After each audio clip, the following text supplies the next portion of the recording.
السلام عليكم ورحمة الله وبركاته. جمهور الزمالك العظيم عاملين ايه؟ يا رب تكونوا بخير.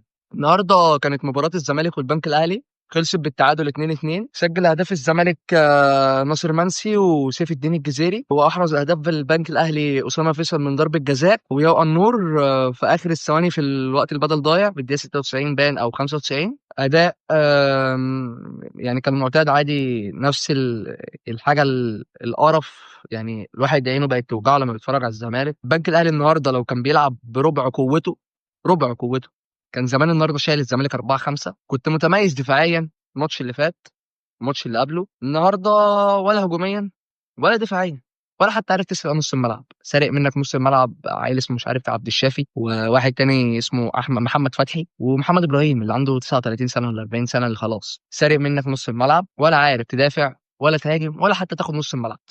بسيريو مش هعلق علينا ان خلاص زهقنا.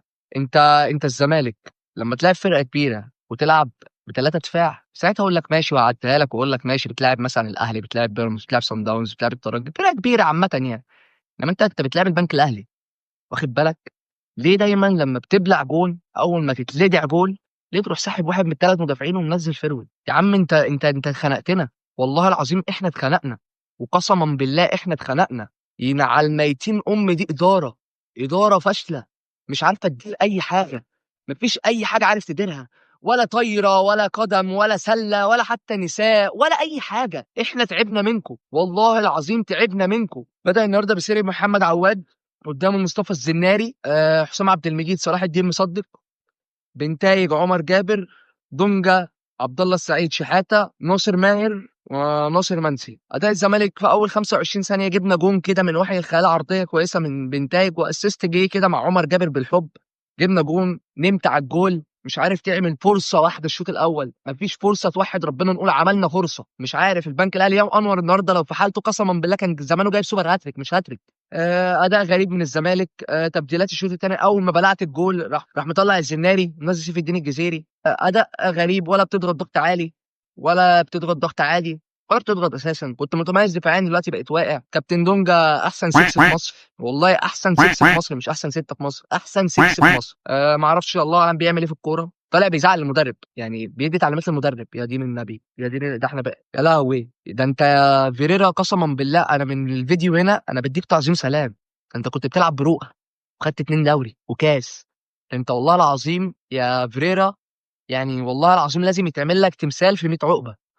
لما كنت بتلعب بروقه ما كنتش بتشتكي. وفريرا قال جمله وهو ماشي اخر مره، قال لك انا مش زعلان على مستقبلي، قال لك انا زعلان على مستقبل الزمالك، انا كده كده مستقبلي ضن. فيريرا والله العظيم الدنيا بتلف وتدور ايه وبتنفذ كلامه. والله العظيم الدنيا بتلف وتدور والكلام هو اللي هو قاله بيتنفذ بالحرف. نخش على تقييمات النهارده. محمد عواد 5/10. محمد عواد كان في الطلوع بالكرة كويس جدا وعمال يفوق في اللعيبه، بس غلط غلطه في الجون يتحملها مع مصدق، يتحملها مليون في المية. مفيش حارس بيصد كده، يا صد كده لورا وتطلع كورنر، يا طلع على جنب من الجوانب، انما ما صدش وطلعها في الملعب. آه صلاح الدين مصدق صفر. لازم يفوق يرجع تاني لان هو مش حلو. مصطفى الزناري من ارجل اللعيبه النهارده اللي في الماتش، 6/10. حسام عبد المجيد 2/10، اوحش ماتش لحسام عبد المجيد من فتره طويله قوي. عمر جابر صفر، وارحمنا بقى وامشي لان احنا تعبنا منك.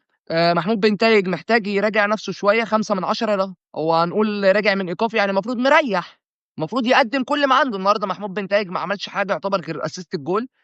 بيرجع ويزيد وكده، بس مش احسن حاجه، مش بنتايج يعني. عبد الله السعيد صفر. عبد الله السعيد خلاص، لو انت شايف ان انت مش عايز تجدد او مش هتعرف تلعب خلاص اعتزل. واحنا خلاص انت قعدت معانا سنه اهو ولا سنه ونص زي الفل، وعملت لنا اسيستات وجبت لنا اجوان، بس خلاص تمام.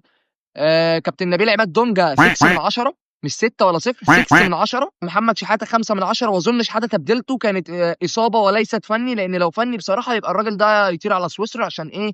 ده مجنون عامل زي كركر، انا جاي من سويسرا حرفيا لو دي، لو مش اصابه. ناصر ماهر 0/10، ويا ريت ناصر ماهر بقى يمشي يروح بيراميدز زي صفقه التبادليه اللي هم عايزين يعملوها مع زلاكا. يا ريت ناصر ماهر يروح لان ناصر وحش جدا. ناصر منسي 7/10، من ارجل لعيبه الماتش. على الاقل كان بيحاول رغم ان مناخيره فيها مشكله وبتاع، بس كان بيحاول على قد ما يقدر، كان بيحاول. تبديلات النهارده محمد حمدي ما يلعبش كوره من 10. يعني هو كده والله. سيف الدين الجزيري 3 من 10 عشان الجون اللي جابه، مش عشان حاجه يعني، مش عشان هو لعيب ولا كده، لا عشان الجون اللي جابه. سيف فاروق جعفر خايف شعره يتنعكش، ما بيرضاش ينط في الالتحامات، خايف شعره اللي عامله استشوار يجي يمين سنه او شمال سنه، فخايف. اداره بيسيريو للماتش صفر. تمام. انت الزمالك لما تلاعب فرقه صغيره ما ينفعش تلعب بثلاثه مدافعين. ليه دايما الزنا بتاعك بيتحط اول ما يدخل فيك جون تروح ساحب مدافع تلعب باثنين زي البني ادم الطبيعي؟ ليه دايما تتحط في الموقف ده؟ ليه ما تبداش انت اللي ضاغط؟ فتقديره للماتش صفر. والله حصر على الامجاد، مش عارف اقول ايه. بس يا ريت الاداره دي تتفور من اول حسين لبيب لحد خط الهجوم. تمام، لان احنا كده مش هننفع خالص. وما اظنش ان هيبقى في صفقات السيزون الجديد ده، انت القيد توقف تاني هو باتشيكو، فتبقى صعبه قوي صفقات. تمام، انت معكش فلوس تجيب علبه سجاير حتى. مش هقول لك والله ما اقول لك حتى بنستون احمر ولا ايه اللي احمر، هقول لك كليوباترا. انت بتشرب تارجت يا حاج، فوق يعني. والله مش عارف اقول ايه. الزمالك ضايع ضايع ورايح في 60 داهيه، والناس عماله تقول كونفدراليه كونفدراليه، ربنا يستر وما تخش كمان الكونفدراليه. تمام. العاهره التحكيميه، العاهره اللي بيدفع لها فلوس عشان تنزل الماتش تدي لصالح نادي الله اعلم النادي ده مين. النهارده كوره على الزمالك على ناصر منسي اتحسبت ضربه جزاء وراح للفار وبتاع، انما الكوره بتاعت حسام عبد المجيد اللي جايه في ايد مدافع البنك الاهلي ولا حتى فكر يرجع للفار. النجاسه باينه واضحه. احد العبيط والسذجه والهبل اللي طالعين يقولوا لك الزمالك هيفوت لبيراميدز، لا هو انا عمري ما افوت لبيراميدز. انا بيراميدز كده كده عقدتك انت. انا بيراميدز كسباني في حياتي طول حياتها كلها ماتشين ثلاثه. تمام. انما انا مش هفوت لبيراميدز، انا مستوايا هخسر من بيراميدز عشان مستوايا، مش فكره افوت. والله انا مش نجس زيك، عمري ما اكون نجس زيك والله العظيم. فما تجيش تقول لي هتفوت، كلام العبط ده كلام سوشيال هبل. انا عمري ما افوت لبيراميدز لان انا مش نجس، انا بلعب كوره. الزمالك طول عمره بيلعب كوره، بس انا مستواي مش حلو، فبيراميدز اكيد هتكسبني. يعني بعيدا عن اي حاجه، بيراميدز هتكسبني في الكاس وهتكسبني في الدوري يعني. مش مثلا الدوري بس والكاس انا هدافع والعب على ضربات الجزاء ولا حاجه، انا هخسر في الاثنين. بيراميدز فريق مرعب عامه يعني. كده كده خلاص الموسم صفر رايح كده كده يعني. وغالبا يا رب يكون في كونفدراليه، لان ما اظنش. ربنا يستر على الزمالك الفتره الجايه. الزمالك بيتفكك واحده واحده. النهارده طارق مصطفى في اللقاء الصحفي قال لك الزمالك حاله اللعيبه النفسيه مش حلوه، واتمنى في يوم من الايام ادرب الزمالك او امسك منتخب مصر، والحلم مش بعيد. تمام. وانا شايف طارق مصطفى قسما بالله احسن من يعمل من بيسيريو ده 20 نفر. طارق مصطفى مدرب كويس عنده روح، هيعمل زي عماد النحاس حاليا مع النادي الاهلي. عماد النحاس مفوق اللعيبه لانه اهلاوي. طارق مصطفى زملكاوي هيفوق اللعيبه. اشوفكم على خير، ويا رب الزمالك يفرحنا الفتره الجايه لان الواحد زهق. ودعواتكم لبرشلونه، والنبي دعواتكم لبرشلونه عشان مش هينفع عليها الزمالك وبرشلونه. السلام عليكم ورحمه الله وبركاته.